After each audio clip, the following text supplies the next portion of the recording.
ሰላም ውድ ማይሰራውያን እንዴት ቆያችሁልን? በዛሬው ዕለት ክለባችን ማንቸስተር የሚመለከቱ አሁናዊ አዳዲስ መረጃዎችን ይዘን መጥተናል። አብራችሁን ቆዩ ውድ ቤተሰቦች። እንደተለመደው ለቻናሉ አዲስ ከሆናችሁ በቅድሚያ ቻናሉን ሰብስክራይብ በማድረግ ቤተሰቡን አሁለቱ መረጃዎች አለፍን። አብራችሁን ቆዩ። ጄሚ ጃክሰን ስለ ኤድዋርዶ ካማቪንጋና ሳንደርቤርግ አዲስ መረጃን ይዞ ወጥቷል። ጄሚ ጃክሰን እንደሚለው ከሆነ ማንቸስተር ሪያል ማድሪድን አማካይ ኤድዋርዶ ካማቪንጋ የካሪክን ቡድን ይበልጥ ለማጠናከር በእጩነት ይዞታልም ብሏል። ሪያል ማድሪድ ሮድሪን ለማስፈረም ቦታ ለመክፈል ሲል ካማቪንጋን ከ50 እስከ 60 ሚሊዮን ዩሮ ለመሸጥ ፈቃደኛ ሊሆን ይችላል። ነገር ግን ተጫዋቹ አሁንም በሪያል ማድሪድ የመቆየት ፍላጎትም አለው ብሏል። ስለ ሳንደርበርግ የተናገረው ጄሚ ጃክሰን የፉላም አማካይ ሳንደርበርግ በዩናይትድ አማራጭ ውስጥ የተካተተ ሲሆን የዝውውር ዋጋው እስከ 40 ሚሊዮን አካባቢ ይገመታልም ብሏል። በፕሪሚየር ሊጉ ረጅም እንዳለው በርጌም በዓለም ዋንጫው በኖርዌይ ብሔራዊ ቡድን ውስጥ በጥሩ ሁኔታ ተጫውቷል። ስለሆነም በዚህ ክረምት በዩናይትድ ዝርዝር ውስጥ ይገኛሉ ብለዋል። ዳንኤል ካን ስለ ካርሎስ ባሊባ አዲስ መረጃን ይዞ ወጥቷል። ማንቸስተር በቅርቡ የብራይተን አማካይ ካርሎስ ባሊባን ለማስፈረም ፍላጎቱን በድጋሚ ለማንቀሳቀስ ጥረት ያደረገ ቢሆንም እስካሁን በክለቦቹ መካከል የተደረገ ይፋ ግንኙነት የለም ብሏል። ሆኖም ዩናይትድ አሁንም ተጫዋቹን ለማስፈረም ዝግጁ እንደሆነ ጋዜጠኛው ዘግቦታል። ማንቸስተር ዩናይትድ ከሮማው አማካይ ማኑ ኮኒ ጋር በግል ጥቅማ ጥቅሞች ዙሪያ ከስምምነት ላይ መድረሱም ተገልጿል። ዩናይትድ ወደ 50 ሚሊዮን ዩሮ የሚጠቀም ጥያቄ ለማቅረብ ዝግጁ ቢሆን የሳውዲ አረቢያው አልአህሊ እና የእንግሊዙ ቼልሲ ተጫዋቹን ለማስፈረም አሁን ላይ ፍላጎት አላቸውም ተብለዋል። አገሩን አርጀንቲና ለዓለም ዋንጫ ፍጻሜ ያደረሰው ሊሳንድሮ ማርቲኔዝ በውድድሩ ምርጥ 11 ውስጥ መካተት ችሏል። በቼልሲ ስኬታማ ጊዜ ያላሳለፈው አሌሃንድሮ ጋርናቾ በቋሚነት የመግዛት መብት ባለው የውሰት ውል ወደ አስቶን ቪላ መዞሩም ተረጋግጧል። ዩናይትድ በቀጣይ ክረምት አስቶን ቪላ ተጫዋቹን በቋሚ ውል ሲገዛው 10% የመልሶ ሽያጭ ድርሻም አለው ተብለዋል። አዲሱ የፊፋ ሕግ ተጫዋቾችን ከዋናው ቡድን ለይቶ ማሰልጠን ቦምብ ስኳድ ስለሚከለክል ማርከስ ራሽፎርድ ከዓለም ዋንጫ ረፍት በኋላ ወደ ዩናይትድ ዋና ቡድን እንደሚቀላቀል ይጠበቃል። እንዲሁም በተቃራኒው ዩናይትድ አንዳንድ ተጫዋቾችን በቦምብ ስኳድ ለማድረግ አቅዶ ቢሆንም አሁን ላይ ግን በፊፋ ሕግ መሰረት ዩናይትድ ተጫዋቾችን በዋናው ቡድን በቅድመ ውድድር ዝግጅት ቡድን ውስጥ ያካትታል ተብለዋል። ማንቸስተር ዩናይትድ ፈረንሳዩን የ20 ዓመቱን የፒኤስጂ አማካይ ዋረን ዛይሬብሪን ለማስፈረም የ51 ሚሊዮን ፓውንድ ጥያቄ ለማቅረብ እየተዘጋጀ እንደሆነ የፈረንሳዩ ሌኪፕ ዘገባ ጠቁሟል ተባለ። የሲ ሚላኑ አጥቂ ራፋኤሎ ከጋላሳሪ ጥያቄ ቢቀርብለትም ወደ ፕሪሚየር ሊግ መዞር ይመርጣልም ተብሏል። ማርከስ ራሽፎርድ ዩናይትድ የሚለቅ ከሆነ ዩናይትድ አሁን ላይ ራፋኤሎን ለማስፈረም የሚደረጉን እንቅስቃሴ ሊገፋበት ይችላልም ተብሏል። የቀድሞ የክለባችን ረዳት አሰልጣኝ ሬኔ ሞሊስተር እንደተናገሩት ከሆነ ሜሰን ማውንት በዩናይትድ የቋሚ መሰለፍ ዕድሉ አነስተኛ ስለሚሆን ወደ ኒውካስትል ቢዘዋወር መልካም አማራጭ ይሆንለታልም ተብሏል። ማንቸስተር ዩናይትድ የ16 ዓመቱን የከተማ ተቀናቃኝ ክለብ ወጣት አማካይ ዴቪድ ዜ ለማስፈረም ከጫፍ ደርሷል ተባለ። ተጫዋቹ የ17 ዓመት ዕድሜ ሲሞላ ፕሮፌሽናሉን የሚፈራረም ይሆናልም ተብለዋል። ዩናይትድ በአጥቂ መስመር ላይ በተለያዩ ቦታዎች ላይ መጫወት የሚችል ተጫዋች ለማስፈረም አሁን ላይ ክትትሉን ቀጥሏል። አሁን ላይ ክሪስታል ፓላሱን የክንፍ ተጫዋች ኢስማኤል ሳርን ሁኔታ እየጠየቀም ነው ተብለዋል።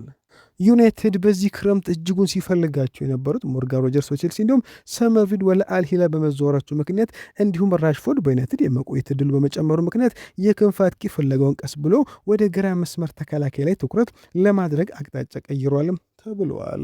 ብሩኖ ፈርናንዴዝ ከዩናይትድ ይለቃል የሚሉ ወሬዎች ቢኖርም ዩናይትድ ተጫዋቹን ለማቆየትና አዲሱን ለመፈራረም አሁን ላይ መወሰኑም ተሰምተዋል። ለክለባችን እጅጉን ቅርብ የሆነው ሳሙኤል ሉከረስት ሪያል ማድሪድ ኦሬል ቹዋሜኒን ለዩናይትድ ለመሸጥ ፈቃደኛ ነው አለ። ጆዜ ሞሪኖ ተገቢ ዋጋ ከቀረበ ተጫዋቹ እንዲለቅ ፍቃድ ሰጥተዋልም ተብሏል። ዩናይትድ የተከላካይ አማካይ ለማስፈረም አሁን ላይ ፍለጋ በመሆኑ የኦሬል ቹዋሜኒ ሁኔታ ጠይቋልም ተብሏል። ሪያል ማድሪድ ተገቢ የዝውውር ዋጋ ከቀረበለት የ26 ዓመቱን ፈረንሳዊ አማካይ ለመሸጥ ፈቃደኛ ነው ተብሏል። ቹዋሜኒ ከማድሪድ ጋር አዲሱ ተፈራርሟል የሚሉ ዘገባዎች ቢወጡም እስካሁን ይፋ ማረጋገጫ አልሰጠም። ተጫዋቹ በሳንቲያጎ ቤርናቦ እስከ 28 ድረስ የሚቆይ ውል እንዳለውም ይታወሳል። ማድሪድ የዓለም ዋንጫ ኮከብ ተጫዋች የሆነ የብሔራዊ ቡድን አባል ሮድሪን ለማስፈረም ይፈልጋልም ተብሏል። የማድሪዱ አዲስ አሰልጣኝ ጆዜ ሞሪኖ ቹዋሜኒ የማስቀረት እቅድ የነበራቸው ቢሆንም ክለቡ ጥሩ ዋጋ ካገኘ ሊሸጡ ተዘጋጅቷልም ተብሏል። ዩናይትድ አንድሬ ሳንቶስ እና ዩሪ ቴሌማንስን ቢያስፈርም ሁለቱ ቀጥተኛ የ6 ቁጥር ቦታ ላይ ተጫዋቾች አይደሉም። ቹዋሜኒ ዕድሜ 6 ሲሆን ያበቃ የዓለም ዋንጫ ልምዱና የቻምፒየንስ ሊግ አሸናፊነቱ ለዩናይትድ አሁን ላይ ተመራጭም አድርጎታልም ተብሏል። ዩናይትድ በ2021 ቹዋሜኒ ከሞናኮ የማስፈረም እድል አግኝቶ የነበረ ቢሆንም በወቅቱ በበጀት ምክንያት ዝውውሩ ሳይሳካም ቀርቶ ነበር። በኋላ ማድሪድ ቹዋሜኒ የገዛው ካዜሜሮ ለዩናይትድ ከሸጠ በኋላ መሆኑም ይታወሳል። ሪዮ ፈርዲናንድ ስለ አንድሬ ሳንቶስ አስተያየት ሰጠ። አንድሬ ሳንቶስም በ50 ሚሊዮን ፓውንድ ዩናይትድ የተቀላቀለ ቢሆንም ወዲያውኑ የካዜሚሮን ቦታ ተክቶ በዛ ደረጃ ይጮታል ብዬ አላስብም ብሏል። የማደግ እድልና አቅሙ አለው። ከኮቢ ማይኖ ጋር የረጅም ጊዜ አጋር መሆን ይችላልም ብሏል። ነገር ግን ዩናይትድ በዚያ ቦታ ሌላ ማን እንደሚያስፈርም ማየት ትፈልጋለሁ ብሏል። ምክንያቱም ሸክሙን ለመካፈል ከሁለት ወይም ከሶስት አማካዮች አንዱ ይሆን ዘንድ ነው የመጣው ብለዋል። የማይክል ካሪክ አቋምና የማርከስ ራሽፎርድ ሁኔታ አሁን ላይ እጅጉን ቀልብን እየሳበ መጥቷል። ካሪክ ከዚህ ቀደም በአንዳንድ ነገሮች ላይ መወሰን ያለባቸው ውሳኔዎች አሉ፣ ማርከስን በዛ ሁኔታ ውስጥ ነው ያለው ሲል መናገሩ የሚታወሳል። ነገር ግን እስካሁን የተወሰነ ነገር የለም፣ በሆነ ወቅት ላይ መወሰኑ አይቀሬ ነው ሲል ከወራት በፊት መናገሩ ይታወሳል። አሁን ላይ ቡድን ዝግጅትና የካሪክ ውሳኔ የታወቀ ሲሆን የተለያዩ የመረጃ ምንጮች እንደሚጠቁሙት ከሆነ ካሪክ ራሽፎርድን ወደ መጀመሪያው ቡድን ለመለስ ዝግጁና ፍላጎት ያለው ሲሆን በልምዱና ጥራቱም ለቡድኑ ትልቅ ጥቅም ይሰጣል ብሎ የሚያምናለም ተብሏል። ካሪክ ስፖርቲንግ ዳይሬክተሩ ጄሰን ዊልኮክስ በነበሩ ወቅት ተጫዋቹ ካልተሸጠ ለብቻው ከሚሰለጥኑት ቦምብ ስኳድ ጋር ሳይሆን ከዋናው ቡድን ጋር እንዲሰለጥን ፍቃድም ሰጥቷል ተብሏል። በተጨማሪ ራሽፎርድ ከቡድን አጋሮቹ ጋር ባደረገው ውይይት ጥሩ ግብረ መልስ አግኝቷልም ተብለዋል። ማንቸስተር ዩናይትድ ሶስተኛ አማካይ ለማስፈረም በጄሰን ዊልኮክስ የተዘጋጀ ስድስቶች እጩ ስም ዝርዝር አለው ተባለ። ማኑ ኮኔና ካርሎስ ባሌባ በጽኑ እየታዩ ያሉ አማሮች ናቸውም ተባለ። በተጨማሪም የበርንማውዙ ታይለር አዳምስ በዝርዝር ውስጥ ይገኛልም ተብሏል። ወጣቱ አማካይ ጃኮብ ጆቫኒ በዚህ ውድድር ዘመን በዋና ቡድን ውስጥ እንዲካተት ትልቅ እድል እንደሚገባውና ከጠቁም ሌሎች አማካዮች በላይ ብቃቱ እንደተሳበም ተገልጿል። ነገር ግን ተጫዋቹን በወሰን ለማስፈረም በርካታ ክለቦች አሁን ላይ ትልቅ ፍላጎት እያሳዩም ነው ተብለዋል። የክለባችን ባለቤቶች ኢኒዮሶች ለተጫዋቾች ከልክ ያለፈ ከፍተኛ የዝውውር ክፍያና ግዙፍ ደሞዝ ላለመክፈል ጥብቅ አቋም ይዘዋል ተባለ። ማንም ሳይገምተው ያልተጠበቁ እርምጃዎችን በመውሰድ ስኬታማ ዝውውሮችን ማከናወን ይፈልጋሉ ተብሏል። አሰልጣኝ ማይክል ካሪክ ኳስን ከኋላ መስመር መስበር የሚችል ተከላካይ ይፈልጋል ተባለ። ይህም ሊሳንድሮ ማርቲኔዝ የሚበልጥበት ብቃትም ነው ተብሎ አዲስ ተከላካይ ማስፈረም ነገር የሚወሰነው በማርቲኔዝ የጉዳት ሁኔታ ላይ ነው ተብለዋል። የቀድሞ የክለባችን ተከላካይ ዌስ ብራውን በማይክል ካሪክ አመራር ዙሪያ አስተያየት ሰጠ። ማይክል ካሪክ በጣም ረጋ ያለና አጫወቱም እንደዚያው የነበረ ተጫዋች ነው። በጣም አስተዋይና የሚፈልገውን ነገር በግልጽ የሚያውቅ በሆኑ ጥቂት አዳዲስ ዝውውሮች ታክለውበት ጥሩ ጊዜ ያሳልፋል ብዬ አምናለሁ ሲል የቀድሞ የቡድን አጋሩ ተናግረዋል። የመሃል ተከላካይ ክፍልና ሁኔታ እንዲሁም የወደፊት ተስፋዎች አሁን ላይ በማንቸስተር እጅጉን ቀልብ እየሳቡ ነው ተባለ። ሌኒዮሮና አይደን ሄቨን የወደፊቱ የክለባችን የተከላካይ ክፍል መሰረቶች ሊሆኑ ይችላሉ ተብሏል። ሃሪ ማጓየር ለቅርብ ሰዎች እንደተናገረው ከሆነም ሁለቱ ተጫዋቾች የወደፊቱ የጋብሪኤልና የሳሊባ የአርሰናል አይነት ጥንካሬ ሊኖራቸውም ይችላልም ብሏል። የ19 ዓመቱ ሄቨን በግራ እግሩ የመጫወት ብቃቱ ከሊሳንድሮ ማርቲኔዝ ጋር የሚያመሳስለው ሲሆን ዮሮ ደግሞ ለቀድሞ አርሰናል የመሃል ተከላካይ ይበልጥ የቀረበ ብቃት አለው ተብሏል። ሁለቱም ተጫዋቾች ከጉዳት ነጻ ሲሆኑ የማጓየርና ሊሳንድሮ ማርቲኔዝ ጥንድ የመጀመሪያ ተመራጭ እንደሆኑ ይቆያሉም ተብሏል። ማቲያስ ዲሊት ደግሞ ከጀርባ ጉዳት ጥገናው ሲመለስ ብቃቱን የማስመስከር ትልቅ የቤት ስራ ይጠብቀዋልም ተብሏል። ማርቲኔዝ በዓለም ዋንጫው ላይ ባጋጠመው ከባድ ሁኔታ ምክንያት ከፕሪሚየር ሊጉ መጀመሪያ አንድ ሳምንት ያህል ቀደም ብሎም ወደ ልምምድ ይመለሳል ተብሎም አይጠበቅም ተብሏል። በሬክሳሙ ጨዋታ ላይ በጋራ የጀመሩት ሃሪ ማጓየርና አይደን ሄቨን በኖርዌይ በሚደረገው የሮዘንበርግ ጨዋታም በቋሚነት አብሮ ሊጀምሩም ይችላሉ ተብለዋል። አሰልጣኝ ማይክል ካሪክና የፖሴሽን አጮት አሁን ላይ መነጋገሪያ ሆነዋል። ኤሪክ ቴን ሃግ የቡድን አጮት ሙሉ በሙሉ ወደ ኳስ ቁጥጥር ፖዚሽን ቤዝድ ለመቀየር ቢሞክርም ሳይሳካለት እንደቀረም ይታወሳል። ማይክል ካሪክ ተመሳሳይ ስህተት ውስጥ ላለመውደቅ ከዚህ ቀደም ከታዩ ስህተቶች መማር እንዳለበትም ተጠቁሟል። ሆኖም ግን ማይክል ካሪክ አሁንም ምናልባትም እንደ ኤሪክ ቴን ሃግ አይነት አጮት ይዞ ሊቀርብ ይችላልም ተብለዋል። ጁቬንቱስ በክለባችን ተጫዋች ላይ የነበረውን ፍላጎት እንደገና ቀሰቀሰ ተባለ። ጁቬንቱስ ከፓሪስ ሰን ጀርሜን ጋር በራንዳል ኮማኒ ዝውውር ዙሪያ ስምምነት መድረስ ስላልቻለ ሌሎች አጥቂዎችን በስፋት ማየት ጀምሯልም ተብለዋል። የጣሊያኑ ጋዜጣ ዴሎ ስፖርት እንደዘገበው ከሆነ ዩናይትዱን ጆሹዋ ዚርክዚን ከቶተናሙ ሪቻርልሰን ጎን ለጎን በእጩነት ይዘውታልም ተብሏል። ሆላንዳዊ አጥቂ በማይንሰር ቋሚ ተሰላፊ መሆን ካልቻለበት ጊዜ ጀምሮ ወደ ሴሪያ የመመለስ ወሬ ሲወራበት በቆየ ቢሆንም እስካሁን ግን አልተሳካም ነበር። እሱም ማግኘት የሚቻል ቢሆንም ርካሽ ግን አይደለም። ዩናይትዶች የ25 ዓመቱን አጥቂ ዋጋ ከ35 እስከ 40 ሚሊዮን ዩሮ ገምቶታል። ክለቡ ዝውውሩ የሚያቀሉ የተለያዩ ዝውውር አማሮችን የውሰት ውሎችን ጭምር ለመቀበል ዝግጁም ነው ተብሏል። ብሏል። ጆሹዋ በ2025-26 የወደ ዘመን ባደረጋቸው 26 ጨዋታዎች 2 ጎል አስቆጥሮ 1 ለጎል የሚሆን ኳስ አመቻችቶ ማቀብሏል። ዚርክዚ በአመት የሚያገኘው 4 ሚሊዮን ደሞዝ ከጆናታን ዴቪድና ከኮሎሙአኒ 5 ሚሊዮን ዩሮ ያነሰ በመሆኑ ለጁቬንቱስ የፋይናንስ ወጪው አነስተኛ ይሆናልም ተብሏል። ጁቬንቱስ ለኮሎሙአኒ ያቀረበው ጥያቄ ወደ 40 ሚሊዮን ዩሮ ከፍ ያደረገ ቢሆንም ፒኤስጂ ተጨማሪ 10 ሚሊዮን ዩሮ ይፈልጋልም ተብሏል። አጥቂ እስኪያገኙ ጁቬንቱስ ዱሳን ቭላሆቪችን በራሱ የደሞዝ መስፈርት የመለስ በሩን ግን አልዘጉም ተብሏል። ዚርክዚ ወደ ጣሊያን ይመለሳል የሚለው ወሬ ካልተወራ የዝውውር መስኮቱም እየተሟላ አይሆንም። ከቀድሞ የዝውውር ዋጋው እየራቀ በሄደ ቁጥር ለገዢዎች ያለ ሁኔታ እየተመቻቸ ይሄዳል። ጁቬንቱስ ሌሎች አማራጮችንም አጥብቆ መፈለጋቸው ምናልባትም ለጆሹዋ ዚርክዚ ያላቸውን ርቀትም ሊያሳዩም ይችላል ተብሏል።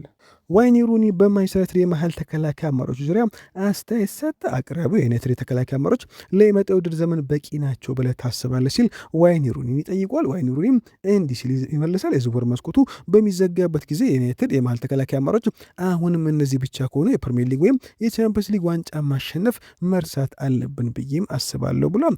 ማቲያስ ዴሊት ባለፈው ዳር ወር ጀምሮ ጨዋታ ላደረገ ሲሆን በሙያ ዘመኑ በሙሉ ከጉዳት ጋር ሲታገል ተመልክተናል። እንዲሁም ሊሳንድሮ ማርቲኔዝ በተደጋጋሚ ሲጎዳ የተመለከትነው ሲሆን እንዲሁም ሌላኛው መሃል ተከላካይ ሃሪ ማጓየር ደግሞ አሁን እድሜው 33 ደርሷል። አሁንም ለቡድኑ ብዙ የሚሰጠው ነገር ቢኖርም ረጅም በሆነ ውድድር ዘመን በሙሉ በየጨዋታው ይሰልፋል ብዬ አልጠብቅም ብሏል። እንደ ሌኒዮሮና አይደን ሄቨን ያሉ እንዲሁም ታይለር ፍሬንዲክሰን ያሉ ተጫዋቾች በማይሰራሉ ነገር ግን እነኚህ ገና በጣም ወጣትና የመብሰል ጊዜ ስለሚጠብቃቸው ዩናይትድ አሁንም ተከላካይ ካልገዛ ይቸገራል ብዬም አስባለሁ ብሏል። በዚህ ስብስብ ውስጥ ጥራት አለ፣ ነገር ግን በቂ የሆነ አስተማማኝነት የለም ሲል ዋይኒ ሩኒ ይናገራል። ዩናይትድ በቋሚነትም ሆነ በውሰት 1 ወይም 2 የመሃል ተከላካዮችን በመሸኘት ይበልጥ አስተማማኝ የሆኑ አማራጮችን ማምጣት አለበትም ብሏል። ዩናይትድ በትልልቆቹ ዋንጫዎች ላይ በድጋሚ ለመፎካከር እውነተኛ ፍላጎት ካሉ የተከላካይ ክፍሉን መሃል ማጠናከር ከክለቡ ዋነኛ ቅድመ አስፈላጊነቶች አንዱ መሆን አለበት ሲል ዋይኒ ሩኒ ስለ መሃል ተከላካይ ቦታ አስተያየቱን ሰጥተዋል። አንዲ ሚተን ባለፉት ቀናት ስለ ማይክል ካሪክ የታክቲክ ተለዋዋጭነት በርካታ አዳዲስ ነገሮች ሲሰሙም ነበሩ። አንዲ ሚተን እንዳለው ከሆነም ማይክል ካሪክ በሚድልስቦሮ በነበረበት ወቅት 124 ጨዋታዎችን አድርጎ የተለያዩ ታክቲኮችን ተጠቅመዋልም ብሏል። አንዲ ሚተን በ4-2-3-1 ማይክል ካሪክ በሚድልስቦሮ 112 ጨዋታዎችን ያደረገ ሲሆን በ4-4-2 ደግሞ 6 ጨዋታዎችን አድርጓልም ብሏል። እንዲሁም በ3-4-1-2 3 ጨዋታዎችን ማድረግ ይችላል። በ3-5-2 አንድ ጊዜ መጫወት ይችላል። እንዲሁም 4-4-1-1 ደግሞ አንድ ጊዜ ሲጠቀም እንዲሁም 5-4-1ን አንድ ጊዜ መጠቀም ይችላልም ብሏል። አንዲ ሚተን ይህ መረጃ እንደሚያሳየው ካሪክ የጨዋታውን ቁጥጥርና የበላይነት የማስጠበቅ ዋና ፍልስፍና ሳይተው እንደ ጨዋታ ሁኔታና እንደ ተፎካካሪው ጥንካሬ ታክቲኩን የመቀየር ከፍተኛ ተለዋዋጭነት አለውም ብሏል። ይህንንም በማንቸስተር ለመተግበር አሁን ላይ ማይክል ካሪክ ዝግጁ ቢሆንም በርካታ ሰዎች ግን የሌሎች አሰልጣኞች ዕጣ ፈንታ እንደደረሰው ማይክል ካሪክ ቀጥተኛ አጨዋወት እንዲጠቀም ይፈልጋሉ ሲል አንዲ ሚተን ተናግረዋል። ከቀናት በፊት ከቶተንሃም የፈረመው ታዳጊው ታይነን ቶምሰን አዲሱ ወጣት ተጫዋች እስከ አሁን ከዋናው ቡድን ጋር በልምምድ ስላደረገ ወደ ኖርዌይ አቀንቶ ከሮዘንበርግ ጋር በሚደረግ ጨዋታ በስብስብ ውስጥ ቢካተት አስገራሚ ይሆናልም ተብሏል። ሆኖም ግን ማይክል ካሪክ ተጫዋቹን ወደ ኖርዌይ ለመውሰድ ትልቅ ፍላጎት አለውም ተብሏል። እንዲሁም ኢታን ኢኒስ በልምድ ወቅት ባጋጠመው ቀላል ጉዳት ምክንያት ለጥቂት ሳምንታት ከሜዳ የሚርቅ በሆኑ በሬክሳም ላይ በተደረገው የመጀመሪያ የቅድመ ወደዚያ ጨዋታ ላይ ሳይሰለፍ ቀርቷል። በቀጣይ ሳምንታት ከዋናው ቡድን ጋር የማንመለከተው ተጫዋች ይሆናልም ተብሏል። የበርንማውዙ አማካኝ አሌክስ ስኮት በአርሰናል በቼልሲና በማንቸስተር መፈለጉን ቀጥሏል የተባለ ሲሆን ተጫዋቹ አሁን ላይ ወደ ለንደኑ ክለብ ቼልሲ መዘዋወርን እንደሚያስቀድምም ተዘግቧል። በመሆኑም ዩናይትድ አሁን ላይ ከአሌክስ ስኮት ዝውውር ሊወጣም እንደሚችልም ተሰምቷል። በተጨማሪም ዩናይትድ የብራይተን አማካኝ ካርሎስ ባሪባን በድጋሚ ለማስፈረም ፍላጎታቸውን ከፍ አድርገዋልም ተብሏል።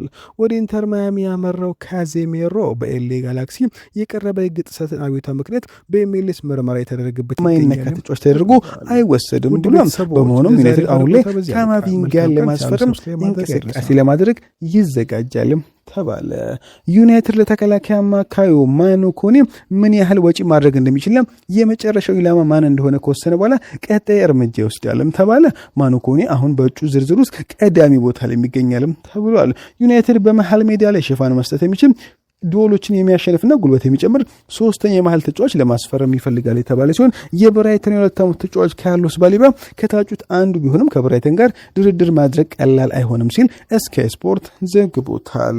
አሌክስ ስኮት ትልቅ ዝውውር ቢፈልግም በርነማውዝ በሁሌም 2 ዓመት ስለቀረው ሊሸጠው አይፈልግም ተብሏል። ክለቡ እስከ 80 ሚሊዮን ፓውንድ ከቀረበለት ተጫዋቹን ለመሸጥ ፈቃደኛ ነው የተባለ ሲሆን ቼልሲ ትላንትና ያቀረበው ጥያቄ ውድቅ መደረጉም ታውቋል። ዩናይትድ አሁን ላይ እንግሊዛዊ አማካይ ተጫዋች ለማስፈረም ትልቅ ፍላጎት ያለው ቢሆንም እስከ 80 ሚሊዮን ፓውንድ ግን ለበርንማውዝ ለማቅረብ ዝግጁ አይደሉም ተብለዋል።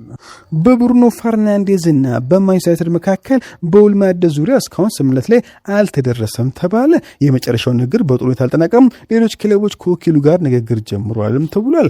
አሁን ላይ የቱርኩ ክለብ ጋላታሳራይ ብሩኖ ፈርናንዴዝን ለማስፈረም ቁጥር አንድ ተመራጭ ሆኖ የቀጠለ ሲሆን ተጫዋቹ ለቱርኩ ክለብ ጥያቄውን ለመቀበል ፈቃደኝነትን አሳይቷልም ተባለ። ነገር ግን ጂያኖ ካሎን ጋሪ ባወጣው ሌላ ዘገባ ዩናይትድ አሁንም ከብሩኖ ፈርናንዴዝ ጋር ለመቆየትና አዲሱን ለመፈራረም ትልቅ ተስፋ አለው ተብለዋል። ፌነርባቼ ማርከስ ራሽፎርድን ወደ ቱርክ ለመውሰድ ፍላጎት ቢያሳይም ተጫዋቹ ግን ወደ ቱርክ የማምራት ፍላጎት የለውም ሲል አሌክስ ክሮክስ ዘግቦታል። አዲሱ ዘገባ እንደሚጠቁመው ከሆነ ራሽፎርድ በማንቸስተር ዩናይትድ በሰራው በማንቸስተር ዩናይትድ የመቆየት ትልቅ ፍላጎት ያለው ሲሆን ባለፈው ክረምት ኢኒዮስ በሱ ላይ የሰራውን ስህተት በዚህ ዓመት ትልቅ ብቃቱን በማሳየት ስህተት መስራታቸውን ለማሳመን ትልቅ ፍላጎት አለውም ሲል ቲም ቶልክ አያይዞ ዘግቦታል። ጆሹዋ ዚርክዚ በዚህ ክረምት ወደ ጣሊያን ሴራ ሊመለስ ይችላል ተባለ። የጣሊያኑ ክለብ ጁቬንቱስ አሁን ላይ ተጫዋቹን ለማስፈረም ትልቅ ፍላጎት ያለው ሲሆን ከ35 እስከ 40 ሚሊዮን ዩሮ በማቅረብ ተጫዋቹን ለማስፈረም አሁን ላይ ፍላጎት አለውም ተብሏል። ባለፈው ውድድር ዘመን ጆሹዋ ዚርክዚ በማይክል ካሪክ ስር በቂ የመጫወቻ እድል ያላገኘ ሲሆን በዚህ ዓመትም በተመሳሳይ መንገድ ጆሹዋ ዚርክዚ የማይክል ካሪክን እድል ያገኛል ተብሎ አይጠበቅም። በዚህ ምክንያት እንደ ጋዜጣ ዴሎ ስፖርት ዘገባ ከሆነ ተጫዋቹ በዚህ ክረምት ወደ ጣሊያን በመለስ ለጁቬንቱስ ፊርማውን ሊያኖር ይችላልም ተብሏል። ለክለባችን ቅርብ ሆነው ሳሙኤል ሉከረስ ጄጄ ገብርኤል በቀጣይ አርብ ዩናይትድ በሚያደርገው ሁለተኛ የቅድመ ወደ ዝግጅት ጨዋታ ላይ ጄጄ ገብርኤል የመጫወት እድል ሊሰጠው ይችላልም ብሏል። በ2016/17 ወደ ዘመን የመጀመሪያውን ጨዋታ ለማድረግ በክረምቱ የሰውነት ጥንካሬውን ሲያደራጅ የቆየው ጄጄ ገብርኤል ምናልባትም በቀጣዮቹ የክለባችን ተጫዋቾች ላይ የመሰለፍ እድል ይሰጠዋል ሲል ሳሙኤል ሉከረስ ተናግሯል።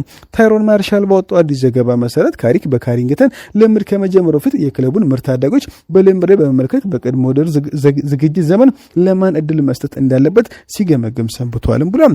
በዚህም ክረምት በርካታ ታዳጊዎች በክለባችን የዋናው ቡድን የዝግጅት ላይ እንደሚገኙ ታይሮን ማርሻል አያይዞ ተናግሯል። ቶም ሄተን ስለ ሴኔ ላሜንስ የዓለም ዋንጫ ስተጠይቆ እንዲህ ሲል ይመልሳል።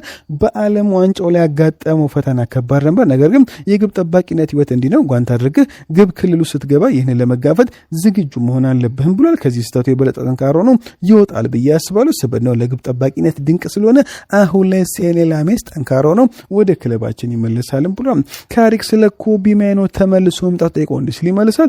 ኮቢ ማይኖ በመመለሱ በጣም ደስተኛ፣ ለእድሜው የማይመጥን እርጋታ ብልህነትና የበሰለ አእምሮ ያለው ልዩ ወጣት ተጫዋች ነው ያለ ሲሆን ሁልጊዜም ከኳስ ጋር ምቹ ነው፣ ትክክለኛ ውሳኔዎች ውስጥ ቡድኑ በሚፈልገው ጊዜም አይሸሸግም ብሏል። ስለሱ ትልቁ ነገር የመማርና የመሻሻል ፍላጎቱም ነው ብሏል። ልዩ የሚያደርገው እሱ ነው። በእግር ኳስ ውስጥ ካሉ ምርጥ የመሃል ተጫዋቾች አንዱ ለመሆን የሚያስፈልገው ነገር ሁሉ አለው ብሏል። ጤንነቱን ከጠበቀ በዩናይትድ ውስጥ ትልቅ ሚና እንደሚጫወት ምንም ጥርጥር የለኝም ሲል ተናግረዋል። ፋብሪዚዮ ሮማኖ ስለ ማኑ ኮኔ አዲስ መረጃ ይዞ ወጥቷል። በዩናይትድና በኮኔ መካከል የሚደረገው ንግግር ቀጥሏል። ዩናይትድ ተጫዋቹን ይፈልጋል፣ ነገር ግን በመጀመሪያ ለተከላካይ አማካዮች ምን ያህል በጀት መመደብ እንደሚችሉ መወሰን አለባቸው ብሏል። በጀቱና ዋና ኢላማቸው ከተለየ በኋላ ቀጣዩን እርምጃ ይወስዳሉ ብሏል። ዩናይትድ ጉልበት ያለው የመሃል መስመሩ ያንቀሳቀሳል ብሎ የሚያምኑ የተከላካይ አማካይ ተጫዋች ለማስፈረም አሁን ላይ ትልቅ ፍላጎትም አለው ብሏል። ስለ ካርሎስ ባሌባና ስለ ዋረን ዛይር ኤምሬ ጠየቀው ፋብሪዚዮ ሮማኖ እንዲህ ሲል ይመልሳል። ዩናይትድ በባሌባ ላይ ፍላጎት ያለው ሲሆን ከተጫዋቹ ጋር በግል ጥቅም ዙሪያ ከስምምነት ደርሰው ተጫዋቹ ዝውውሩ እንዲሳካ ይፈልጋል ብሏል። ስለ ዋረን ዛይር ኤምሬ ጠየቀው ፋብሪዚዮ ሮማኖ ዩናይትድ የዓመቱን የፒኤስጂ ፈረንሳይ ኮከብ ዛይር ኤምሬን በጣም የሚያደንቁ ሲሆን የፓሪሱን ክለብ ለመፈተን እስከ 60 ሚሊዮን ዩሮ ለማቅረብ ሊገደድ ይችላል ብሏል። ተጫዋቹ እስከ 29 ድረስ ውል ያለው ቢሆንም በቻምፒየንስ ሊግ ፋይናል ላይ በሳይድ ቤንች ላይ መቀመጡ በክለቡ ያለውን ቆይታ አጠራጣሪ አድርጎታልም ተብሏል። ሆኖም ፒኤስጂ ተጫዋቹ በ80 ሚሊዮን ዩሮ ስለሚገምጠው የቀረበውን ጥያቄ ውድቅ ይደረጋል ተብሎም ይጠበቃልም ተብሏል። ሪዮ ፈርዲናንድ ስለ ብሩኖ ፈርናንዴዝ የዝውውር ጭምጭምታዎች ጠይቆ እንዲህ ሲል ይመልሳል። ጋዜጠኛው ስለ ዝውውሩ ምን የምትለው ነገር አለ ሲል ይጠይቃል። ሪዮ ፈርዲናንድ እንዲህ ሲል ይመልሳል። አዎ በጣም ደንግጫለሁ።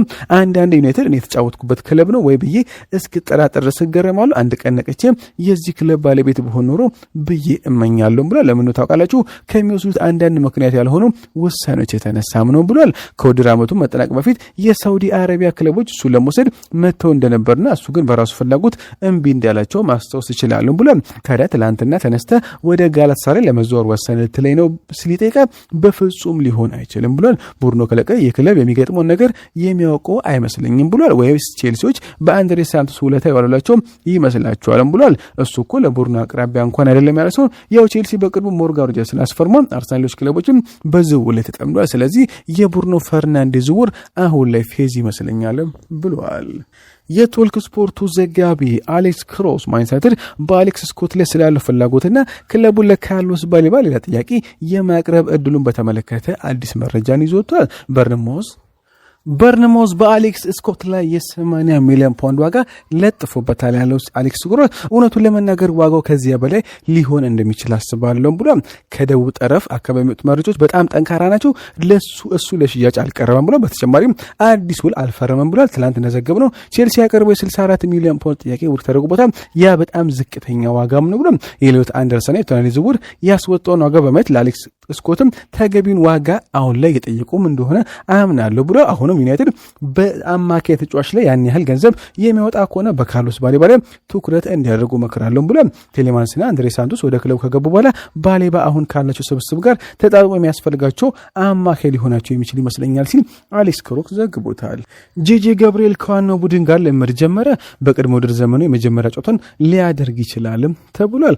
እንደ ስቴቨን ኤልስተን ዘገባ ከሆነ የዩናይትድ ታዳጊ ኮከብ ጄጄ ገብርኤል ከዋናው ቡድን ጋር ሰኞ ዕለት ልምድ ሰርቷል። የ15 ዓመቱ አጥቂ ወደ ልምድ የተመለሰበት ግን በመዘግየቱ ምክንያት ከሪክሳም ጋር ለተደረገው የመጀመሪያ ቅድመ ውድድር ዘመን ጨዋታ አልተካተተም ነበር። ሆኖም ግን ዓርብ ዕለት ከሮዘንበርግ ጋር ለሚደረገው ጨዋታ ከቡድኑ ጋር ወደ ኖርዌይ ይጓዛል ተብሎ የሚጠበቃልም ብሏል። ማንቸስተር ዩናይትድ ገና በማርች ወር ላይ ዩናይትዶች ጋብርኤልን በዚህ ክረምት በቅድመ ውድድር ዘመን ዝግጅት ለማሳተፍ ማቀዳቸውን ዘግቦም ነበር። ዩናይትዶች በክለቡ አካዳሚ ታሪክ ውስጥ ከታዩ እጅግ አስደናቂ ታዳጊዎች አንዱ እንደሆነ ለሚታስበው ጋብርኤል ወደ ዋናው ቡድን የማደግ እድልን መንገድ እንዳለው ለማሳየት ከፍተኛ ጥረት እያደረጉ ይገኛሉ። ማይክል ካሪክ ከሪክሳም ጋር በነበረው ጨዋታ በእድሜ አንጋፋ ተጫዋቾችን በመጀመሪያው አሰልፎ የጀመረ ሲሆን በሁለተኛው አጋማሽ ግን ለአካዳሚ ታዳጊዎች የጨዋታ ዕድል ለመስጠት ሙሉ በሙሉ ተጫዋቾችን መቀየሩም ይታወሳል። ካሪክ በኖርዌይ ትሮይሃል በሚገኘው ለርክናንድ ስታዲየም ከሮዘንበርግ ጋር በሚደረገው ጨዋታ ተመሳሳይ አካሄድ የሚከተል ሲሆን ጋብርኤል በዋናው ቡድን ማሊያ የመጀመሪያውን ጨዋታ ሊያደርግ ይችላል ተብሏል።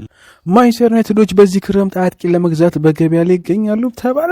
የማንቸስተር ኢቭኒንግ ኒውስ ጸሐፊ ታይሮን ማርሻል እንዳለው ከሆነ ቤንጃሚን ሴስኮ በደረሰበት የእግር ህመም ምክንያት አሁንም ከሜዳ ውጭ በመሆኑ ክለቡ ፈጣን እርምጃ ለመውሰድ አሁን ላይ ይፈልጋልም ተብሏል።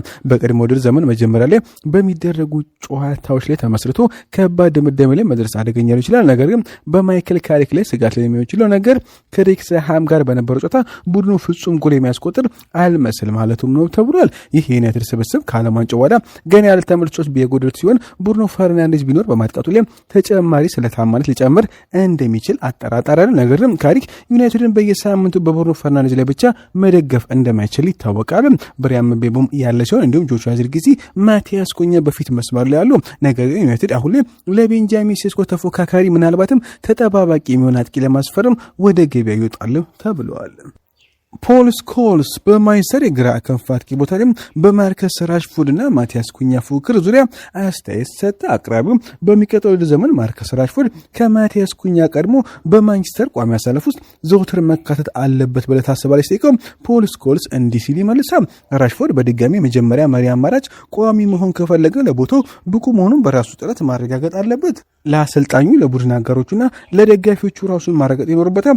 ባለፈው ጊዜ ባደረገው ነገር ብቻ ምንም አይነት ቦታ በነፃ ሊሰጠው አይገባም ብሏል። ቶማስ ቱዌል በእንግሊዝ ቡድን በተለይም በትላልቅ ጨዋታዎች ላይ ከራሽፎርድ ይልቅ አንቶኒ ጎርደንን አስበልጦ ሲመርጥ ተመልክተናል። በባርሴሎና እንኳን ራሽፎርድ በውሰት ቆይታው ባሳየው ጥሩ እንቅስቃሴ ከተደረገለት ነገር ሁሉ በኋላ ዝውውሩ ቋሚ ለማድረግ በቂ ሁኔታ አላገኙም ብሏል። ይልቁንም አንቶኒ ጎርደንን ለማስፈረም መምረጣቸው ይታወሳል። ይህም ብዙ ነገር ይነግረናል። የቦታ ፉክክሩ ለቡድኑ ጤናማ ከሆነ ኩኛ ደግሞ ራሽፎርድ ስለተመለሰ ብቻ ቦታውን ማጣት የለበትም ብሏል። ማሊያውን የሚገባቸው ለተሻሻለ ተወዳዳሪና ጥሩ ለሚንቀሳቀሰው ተጫዋች ነው ለፖሊስ ኮርስ። በእኔ እምነት ምናልባትም ማቲያስ ኩኛ ከማርከስ ራሽፎርድ በተሻለ ሁኔታ በቀጣይ ዓመት የማይሰጥን የግራ መስመር ክንፍ አጥቂ ቦታ መምራት ይችላል ሲል ተናግሯል። የዴሊ ሜሉ ዘጋቢ ናታን ሳል በ5 ጉዳዮች ላይ አዳዲስ መረጃዎችን ይዟል። ናታን ሳል በተከላካይ መስመር ላይ ስላለው ወቅቱን የተጠየቀው እንዲህ ሲል ይመልሳል። ዩናይትድ አዲስ የመሃል ተከላካይ ማስፈረም ቅድሚያ የሚሰጠው ጉዳይ ይሁን አይሁን ለመወሰን ሊሳንድሮ ማርቲኔዝ በዓለም ዋንጫ የፋይናል ጨዋታ ላይ ደረሰበትን ጉዳት መጠን መገምገም ይኖርበታልም ብሏል። በማቲያስ ዴሊት ጉዳይ ከጀርባ ቀዶ ጥገና እያገገመ ስለሆነ የውድድር ዘመኑ መጀመሪያ ያመልጧል ያለ ሲሆን ይህም ሃሪ ማጓየር፣ አይደን ሄቨን እና ሌኒዮሮ ብቻ አሁን ላይ ብቸኛ የመሃል ተከላካይ አማራጭ ሆኖ ይቀጥላሉም ብሎ ዩናይትድ በበኩሉ በቀይ መስመር ተከላካይ ላይ በዲያጎ ዲያሎትና ኑሴር ማዝራዊ ጥሩ ጥልቀት እንዳላቸውም ያምናልም ብሎ ነገር ግን ካሪክ ማርቲኔዝ በሌለበት ጊዜ ቡድኑ የተለየ ቅርጽ እንዲኖረው ካሁኑ ለመስራት ፍላጎትም አለው ብሏል። በግራ ተከላካይ ቦታ ላይ ሲጠይቅ ናታን ሳል የግራ ተከላካዩ ሃሪያመስ በቅድሞ ዝግጅት ወቅት ጥሩ ነገር ለማሳየት የቆረጠ ሲሆን በሄልሲንኪ ከተጫወቱት መካከል ድንቅ እንቅስቃሴ ካሳዩት መካከል አንዱም ነበር። ነገር ግን ከሻምፒዮንስ ሊግ ክለቦች ትልቅ ፍላጎት ስላለ በተለይም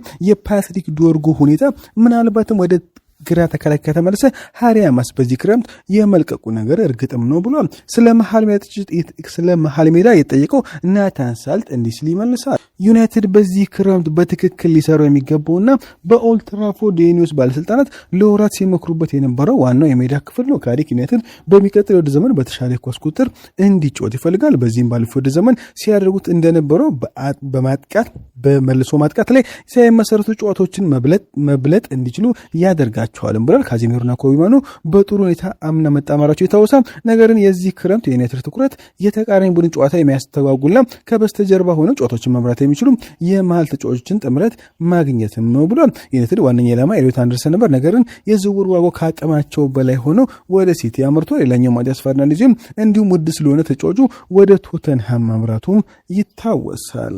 ናታን ሳልት በሶስተኛው ጉዳይ ላይ ካሪክ በግብ ጠባቂዎች ላይ ውሳኔ ያሳልፈዋልም ብሏል። ሴኔ ላሜስ ቁጥር 1 ግብ ጠባቂ ነው። በዓለም ዋንጫው ሩብ ፍጻሜ ላይ ከስፔን ጋር በነበረው ጨዋታ ስህተት ቢሰራም የቤልጂየም ላይ ምንም ጥያቄ የለም ተብሏል። የቡድን አጋሮቹ አንጋፋው ግብ ጠባቂ ቶም ሂተን ድጋፎችን የገለጹ ሲሆን በክለቡ ዘንድ የክረምቱ ፈተና በሂደት የበለጠ ጥሩ ግብ ጠባቂ እንደሚያደርገው ይታመናል። በክረምቱ መጀመሪያ ላይ ተጠባቂ ግብ ጠባቂ ማስፈረም አስፈላጊ ነው የታየ ሲሆን በነፃ ዝውውር የካርሎዶር መምጣት አልታይ ቤንደር እና ራዲክ ቪቴች ክለቡን ለቀው እንዲሄዱ መንገድ ይከፍታልም ብሏል። ቪቴክ የሄልሲንኪ ጨዋታ በላይ ዩናይትድ ለመልቀቅ ፍላጎት እንዳለው መናገሩም ይታወሳል። በአራተኛ ደረጃ ስለ አካዳሚ ፍሬዎች ጠየቀው ጋዜጠኛው በአጭሩ ዩናይትድ ከአካዳሚ ደረጃ ያለፉ ነገር ግን አሁንም ለመጀመሪያው ቡድን ሙሉ በሙሉ ያልበሰሉ በርካታ ወጣቶች አሉት። በቡድን ውስጥ ቦታ ለማየት የሚታገሉ በርካታ ታዳጊዎች አሉ።